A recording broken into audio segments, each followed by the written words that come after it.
রাত 12টা কি 1:30টায় কবিতার খাতা খুলতেই বাইরে কি আমার নাম ধরে 3বার ডাকলো।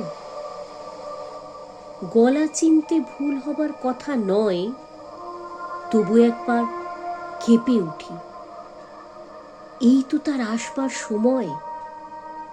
বরাবরই তো সে রাত্রির রুটিনে পদাঘাত করে এসেছে। দুনিয়ার সমস্ত পুলিশ তাকে কুর্নিশ করে। রিকশাওয়ালারা ঠুংঠাং শব্দে হুল্লোড় তোলে।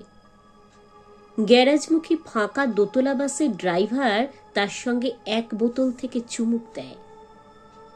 উঠে গিয়ে বারান্দায় উঁকি মেরে বলি, শক্তি চলে এসো, দরজা খোলা আছে।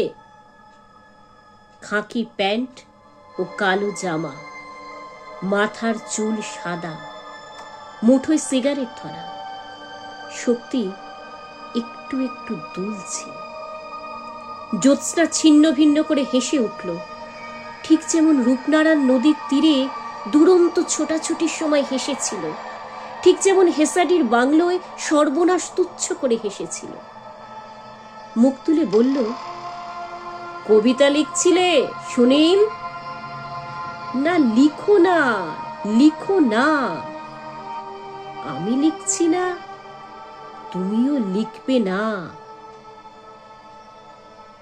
এমন কিছু পান করিনি যে আমার দৃষ্টি বিভ্রম হবে। কোথায় শক্তি? মাঝরাতের রাস্তা শুনশান। অতি নিঃসঙ্গতার মতন মোহময় শক্তি আর কখনো আসবে না। যখন তখন এসে রাম চাইবে না, তা কি আমি জানি না? আবার ফিরে আসি কবিতার খাতার কাছে, কলম তুলে নিয়ে আঙুলে। পরক্ষণে সিগারেট ধরাতে কি দপদপ করে আগুন, মুখের মধ্যেও টের পাই আগুন। সমস্ত শব্দের মাত্রা ও ছন্দ হারিয়ে যায়, সাদা পৃষ্ঠা জলজল করে। শক্তি নেই। কবেকার সেই দুজনে মিলে লেখার খেলা হঠাৎ শেষ হয়ে গেল। আমি চুপ করে বসে থাকি। রাত্রি ঝরে পড়ে, যেন উঠছে আমাদের লেখাগুলির ছিন্ন পাতা।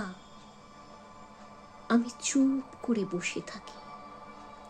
সাদা দেওয়াল কানের তালা লাগিয়ে দিচ্ছে স্তব্ধতার বাজনা। খাকি প্যান্ট ও কালো জামা, সাদা চুল, মুঠোয় সিগারেট ধরা। শক্তি একটু একটু তুলছে।